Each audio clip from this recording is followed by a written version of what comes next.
KKSM. Streaming worldwide at PalomarCollegeRadio.com. The Radio Revolution. And we're back on the Vibe Smooth R&B and Jazz with me, of course, Nylander. I'll be taking you all the way up till 12 o'clock for the most relaxing, most romantic music on your dial. But first, I'm so lucky to be joined by the one, the only, Darryl Walker. He's in the studio right here with me right now. Darryl, how are you doing this morning? Good morning, Chorus. How are you? I'm doing great. Thank you so much for coming in. Oh, not a problem. It was a pleasure. And this is sort of a busy day, but this is a great way to start it. It's a beautiful day here in Southern California, isn't it? Oh, warm, sunny. Can't complain about anything. Usually is. Now, I find you such a wonderful artist because not only are you a very successful saxophonist, but you're also a vocalist and percussionist. Well, that's what I call versatility. Which one did you do first? Voice. Always voice first. It wasn't a choice. It just happened that way. Do you enjoy that more than saxophone, or is they all kind of like the same? You know, it's very interesting. Each one has its own upside and downside. I mean, if there can be a downside. Vocally, it is just something that comes naturally, and it's developed over the years with all of the instruction and just natural talent from the family. Because my mom, and my grandmother, and my grandfather all were great singers. But it's something that, you know, as a kid you take for granted. You don't look at it as something that's a gift or, you know, anything like that. But as I grew up, I realized it wasn't something everyone could do. So I would say that is the one thing that brings me the most joy in the world is sharing that with people. The horn came along I guess I was 14. I was in middle school and saw another kid walking around with one because he was part of the marching band. I went, man, that's I want to do that. Yeah, you know. Did you join marching band?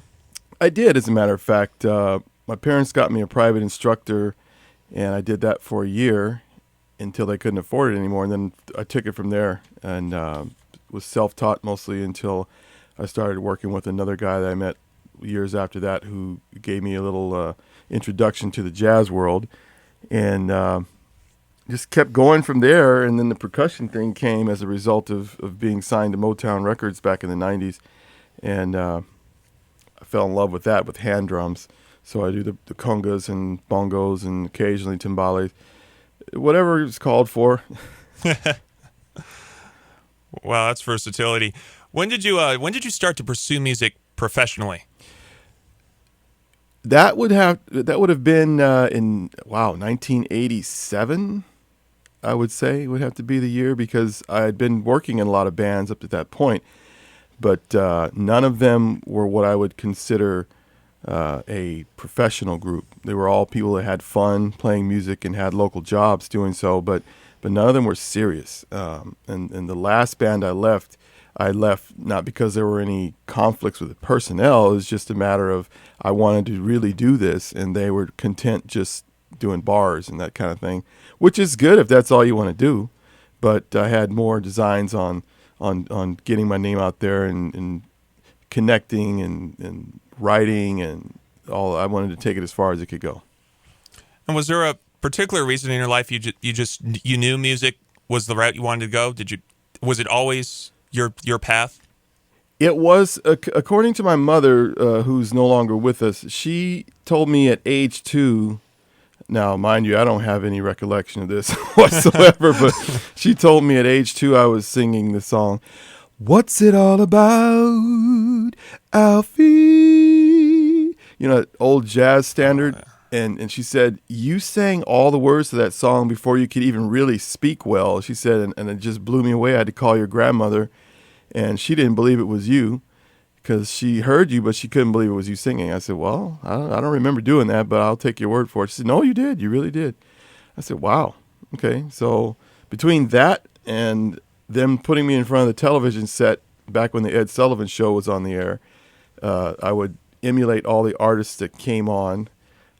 Ed Sullivan, for those that don't know, was the kind of person that would break new groups. He broke the Beatles. He broke a lot of artists that we know and love today. They got their first big break on his show. So you can imagine the cross-section of talent that came through there, and being exposed to that at such a young age was probably the single biggest reason why I became an artist. And you've had much success, right? You're currently a member of Greg Adams with East Bay Soul. Yes. How did you meet Greg Adams to get with that group? That's an amazing story. Greg, I had known not personally, but from his body of work. He's an amazing composer and arranger, and he's also a Grammy and Emmy Award nominee.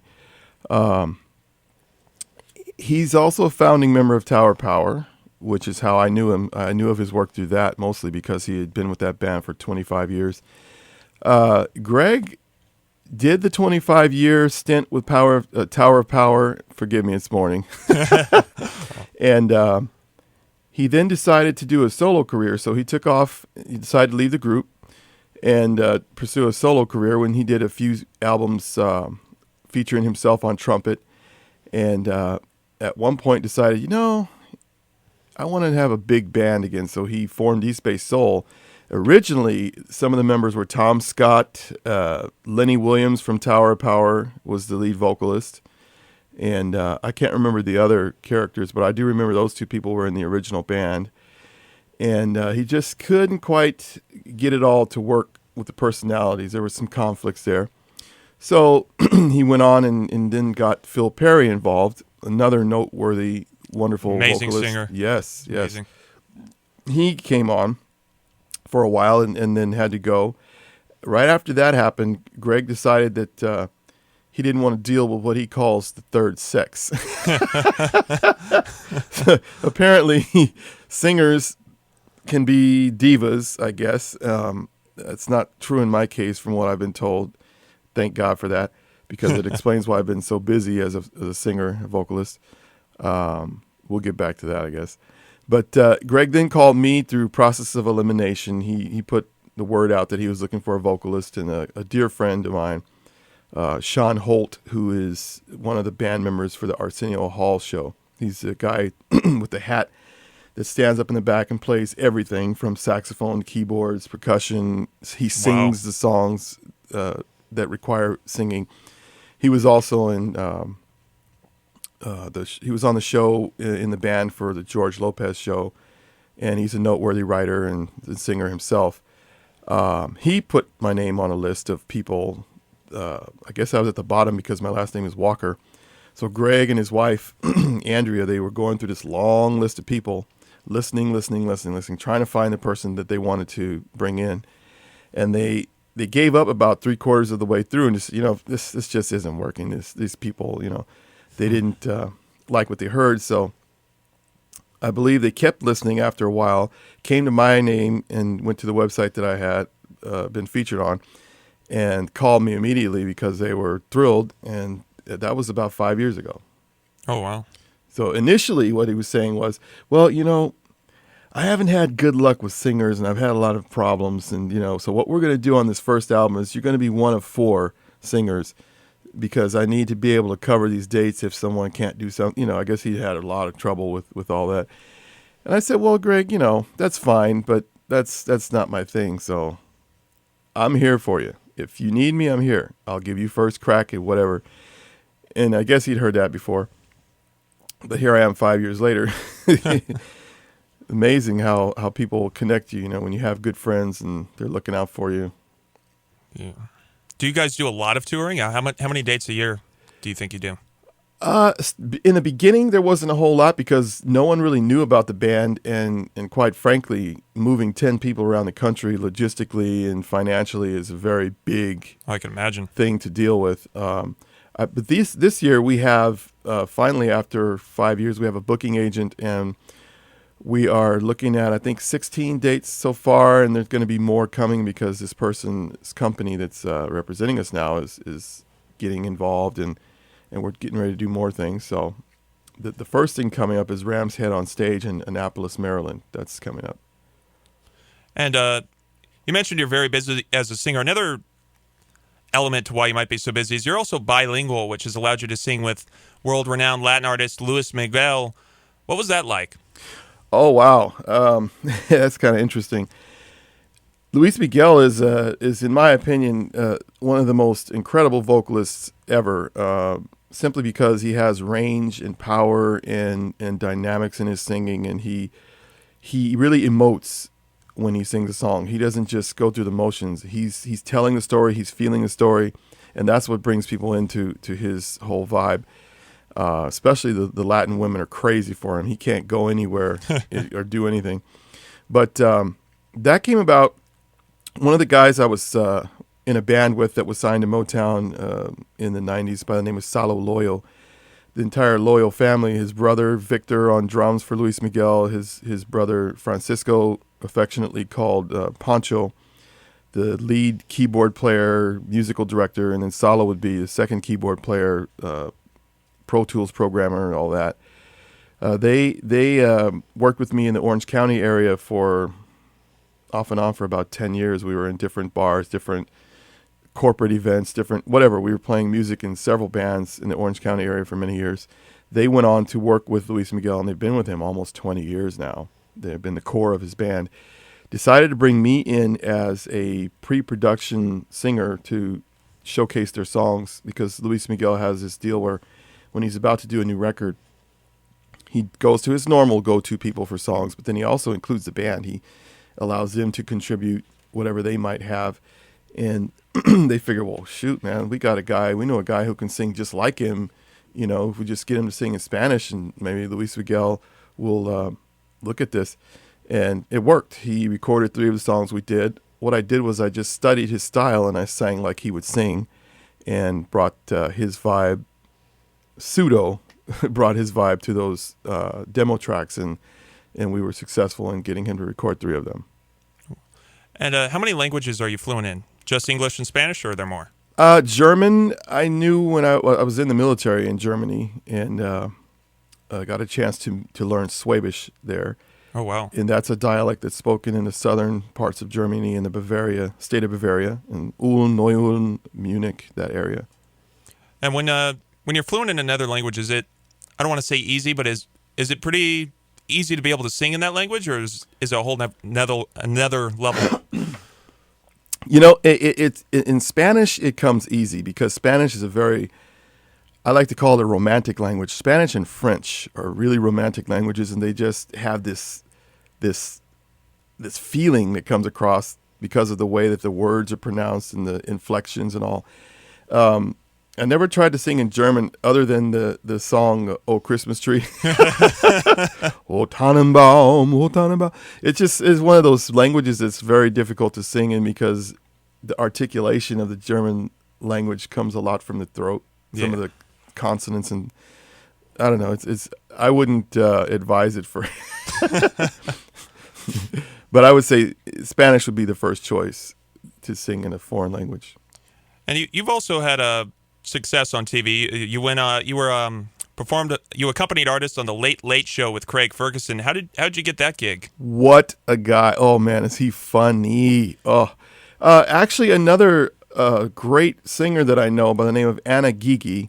Anna Gigi is a piano instructor, a pianist, and a vocalist.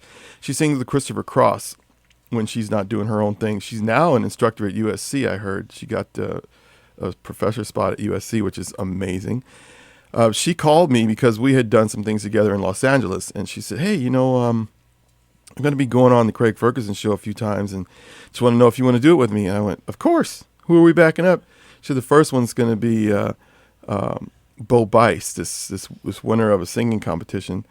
And funny story, he and his crew came on, and for some reason they couldn't get the sound right for the pre-show sound check and all.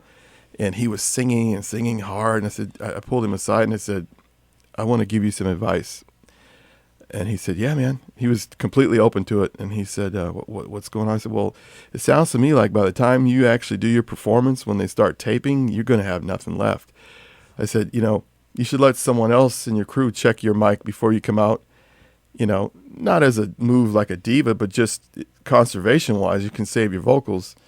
Yeah, I don't know why I'm doing this. Well, you might be nervous. I said, but just remember, a voice is a natural instrument. You can't pack it up in a case and walk out with it and come back and open it up and use it again. It's one of those things that has to heal when you overwork it.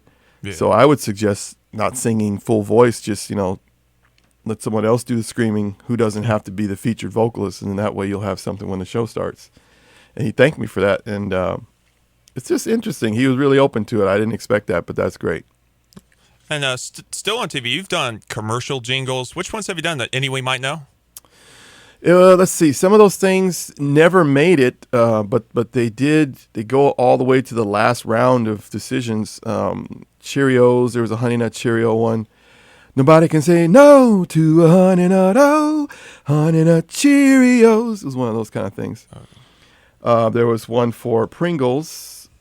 There was one for Jell-O. There was one for, oh man, you're taking me back. And one for Dole salads, salads in the bag when they first started making those. Oh, yeah. Yeah. I've been very, very blessed. I couldn't complain about anything, really. And in the industry, you're known as a consummate professional. What does that term mean to you? To me, wow, I've never been asked that question. That's a good one. Being a consummate professional means, first of all, when you make a commitment, keeping the commitment, being on time, doing what it is you agreed to do, and not just by going through the motions, doing it with integrity. And I'm not speaking from a moralistic standpoint, really. I'm speaking more from doing it, with this zeal and enthusiasm to enroll people in what you're doing and to actually make an impact. Okay. Every show is like that for me. I like to go out and just capture people from the word go.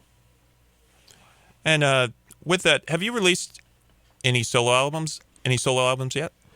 I have this EP entitled "Hold Me" that I released in August. It's kind of a very well kept secret, I'm learning, because shows like this are the ones that are allowing me to introduce it to the world. But it's a collection of 5 songs that I did. I wanted to do a whole CD, but finances being what they are these days, and artists having to take all of the responsibility if they're independent, which is what this represents. I had to stop at 5 songs, honestly, because there just wasn't enough to continue. But these 5 songs, 2 of them, I'm sorry, are covers, and the other 3 are originals.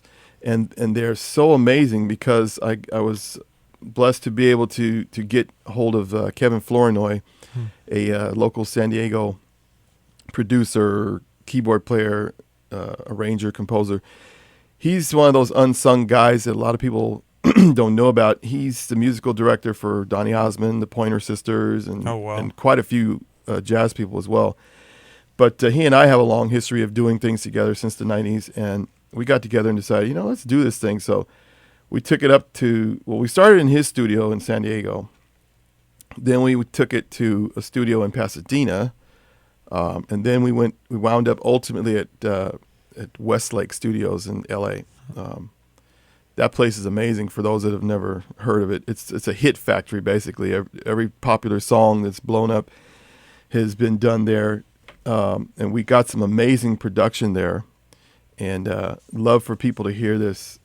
I was going to try to give some away if you do that here. I don't know if you guys are allowed to do that, but we have it here, and it's available on my website too, darrylfwalker.com. But Hold Me, the whole concept behind it was to write some songs that were about being in love, about caring about somebody, and that has been accomplished. And where were let's go back a little bit. Where were you born, so people can get an understanding of the environment where you started? Absolutely. I was born in Los Angeles, California. Actually Harbor City. There's a place called Harbor General down there in the South Bay, and then we moved to LA, and then from there to Gardena, Torrance, Carson, back to Harbor City, and then right after that I went right into the military right after high school, and did that for about 6 years. Came back home and decided that music was going to be my thing. It took a while to get started, so I worked until I could start getting decent dates and something that made sense, money-wise. So for 22 years, I worked in aerospace for both the McDonnell Douglas Corporation and the Boeing Corporation. and did music as a sideline for that 22 years until May of 2010 when I jumped ship, left aerospace behind, and went full force into music. Well, and thank you for your service, Darryl. Oh, thank you. And aside from East Bay Soul, are there any other groups you tour with regularly? There's East Bay Soul, there's my thing, which is picking up speed, and then there's also, I am an administrator and performer in a band called Hot Chile. It's a local San Diego-based corporate band. Corporate is kind of something that doesn't make sense to a lot of people. What corporate entertainment really is there are a number of Fortune 500 companies, celebrities, other companies that typically have these either conferences or employee recognition events or destination events where they take their employees to Hawaii. In fact, we're going to be going to Hawaii 3 times in May, once for a week, which is great in Maui. But they usually want to have these big grand parties where they recognize either their vendors, their customers, or their employees, and they have themes sometimes, but they want entertainment. They want to do a concert presentation. They want to have all the bells and whistles, but they don't want to pay necessarily for an A-list artist. So then there are bands like Hot Chile, which are staffed with people that back up A-list artists, all industry guys, very, very talented musicians that, in and of their own right. But we came together and we just go out there and we do whatever they want. We tailor it. If they want current music, what's popular on the radio right now, or if they want older music, or if they want specific music, even original stuff. Sometimes they've asked us to write a specific song for a given theme or event. And we come out with our sound man and they provide all the backline. They provide the hotels, they provide the ground transportation, the flights, the per diems, the everything. They take care of everything, and that's what keeps me the most busy, because that's a very thriving and successful business now for the last 20 years. And do you have any upcoming shows we should look out for in Southern California? Definitely. I'll be at Spaghettini Grill and Jazz Club in Seal Beach on April 11th. That is sold out. There's maybe 1 or 2 tables left in the obstructed view area against the window. But that'll be my second time there as a solo artist, and I've been playing there for 5 years with East Bay Soul off and on. And then after that, I'm going to be going out with East Bay Soul for a while. First show, like I said earlier, is in Annapolis, Maryland, at a place called Ram's Head on Stage. And what advice could you give to young, up-and-coming musicians, people starting out, or people that want to become a successful artist like you? Well, all I can say is cling to people that support and believe in what you can do. First of all, believe in yourself. Don't let anyone tell you when you're going to get a real job. You're no good at this. You won't ever make any money doing this. I mean, those are all negative, what I call untrue statements, because if you work hard enough, you can make a living doing this, and you can excel at it. It's just a matter of how much dedication and time you're willing to put into it. For me, in the summer months when I wasn't in school, I would pretty much sequester myself to my room and just work on my craft. Whether it was playing the horn or singing, I would just do that.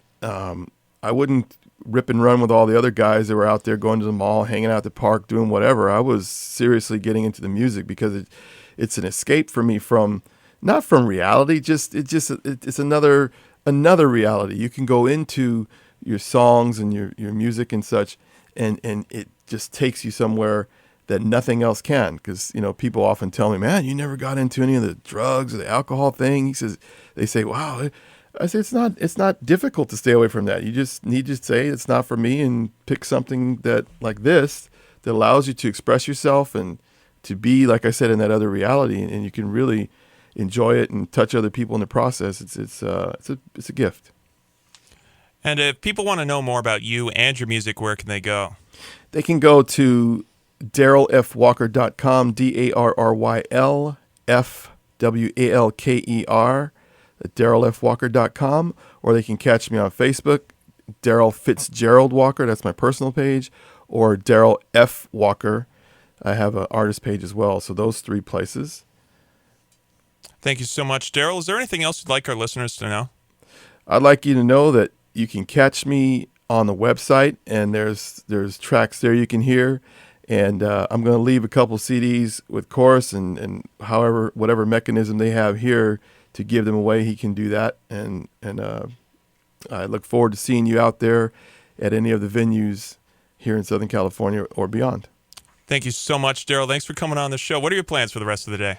Well, actually, I'm going to be doing an event for Hoag Hospital tonight. I've done it every year for the last 6 years, and they're recognizing their employees, and my 6th pace and me will be going there to provide them entertainment for a couple hours. Thank you so much for coming on the show, Darryl. It was such a pleasure having you here. You are so welcome, and keep up the good work. I'm really proud to see what you're up to here. Oh, thank you so much, Darryl. That was our interview with Darryl Fitzgerald Walker, amazing saxophonist, singer, and percussionist. You're listening to the Vibe Smooth R&B and Jazz in the morning on KKSM with me, Nylander. I'll be taking you up till 12 o'clock with the smoothest, most relaxing R&B on your radio. Stay tuned after the break. Coming up in the 10 o'clock hour, we'll have an interview over the phone with the wonderful Jordan Hill, so don't touch that dial.